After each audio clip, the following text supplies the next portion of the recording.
Hi, I'm Leslie Contreras Schwartz, and I wanted to start a video talk series where I'm talking about issues of craft and my own creative process.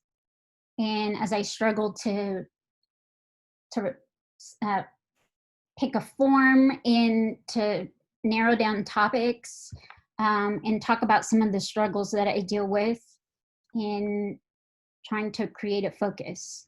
So one of the projects I'm working on right now, which I've discovered, more about my intentions in writing, is a piece that I'm writing um, that was commissioned to me for an exhibit on democracy, how democracy fails, violence created by democracy, um, the trappings of democracy. Um, so immediately I thought of Black Lives Matter, what's happening in our country to Black and brown bodies. But I soon fell into two things. I did a ton of research on the colors of the flag, on the history of the flag, who made the flag, um, the labor that went into the flag. I did research on what Jacob Blake was wearing in various pictures, um, specific family details of all of the men and women who have died recently at the hands of police brutality. And I stopped myself, um, even from writing about the violent murders of brown people, because I didn't want to write trauma porn. I think there's a fine line between documenting something that has happened, and because I'm not Black, I do have African Mexican ancestry, but I'm not Black.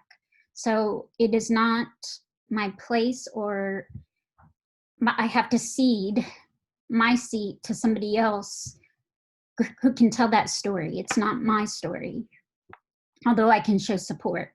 So the way I've decided to show support is to look at historical and social context of color, not skin color, but color as in, the color system, visual colors as they've been standardized. And one of the most interesting things I came across first was the idea of sumptuary laws. Sumptuary laws in the Middle Ages were enforced to create a clear boundary system on social strata. So peasants were required to wear earthy colors, dull green colors, while scarlet and rich colors were reserved for the elite. Also, interestingly, red was prescribed to be worn by sex workers. And I find this particularly interesting being a Latina, because we are often associated with the color red lipstick, red dresses, which goes along with the associations of fiery, passionate,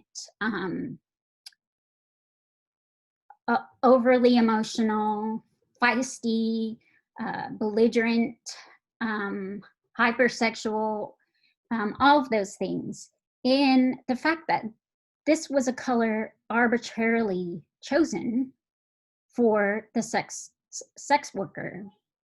So most of the colors and our ideas behind colors those ideas are arbitrary and have been created by history and our social systems. And so I think I'm approaching the project that I began this way. And another entrance, which could be a separate piece, is the fact that I found in the history of flag making that the Betsy Ross story of this seamstress getting an idea from George Washington and creating the flag in this very, myth-making way, it was not historically accurate. So I did find out that the Star Spangled Banner flag was first made by a woman who owned a flag company. Her name was Mary Pickersgill, and she had an indentured African child who began sewing the flag 12 hours a day by hand. There were no sewing machines. And her name was Grace Wisher. She was indentured at the age of 10. Not many people know of her, but I personally know a lot about sewing, hand sewing, from my own grandmother and my mother. So I thought this was an entrance that I could explore while also imagining something I felt comfortable in ethically able to do, is to imagine the life of this woman, this teenager. She's not often depicted in historical exhibits, although recently she has been added back into the narrative. But this is all to say that, my process in writing and, my engagement with the literary world has been scrabbled by everything that has happened. Because I'm not interacting as much with people in the literary community, with an audience, and I'm thrown back into that phase when I was an early writer, where I'm just writing with myself, with my own feedback, without anyone to have conversations with about, why something would be problematic or new ways of looking at a certain issue. But I hope that if you're looking for some way to get out of being stuck creatively, that you'll start with what you're interested in. I started reading, I think I have it right here, The Secret Lives of Color. And I had picked it up a couple of years ago and never finished it. But I was intrigued. And during this time of the pandemic, I've had the liberty of reading so many books that I had not completed, and that was one of them. And so I think a lot of what I read starts combining with other ideas that I'm thinking about that are happening around me, current events, my own personal inner life. And sometimes I just have to trust that. So probably last week was a defining moment where I wrote this Cinto that had all of this research. Each section came from different sources. It's a 15-page poem. And then I looked at it and I said, this isn't right. This is trauma porn, even though there's a lot of research in it. And this is not what I want to do. So I started over. And I reminded myself that I do my best work when I approach writing as what I think a singer or a musician might approach, the same way.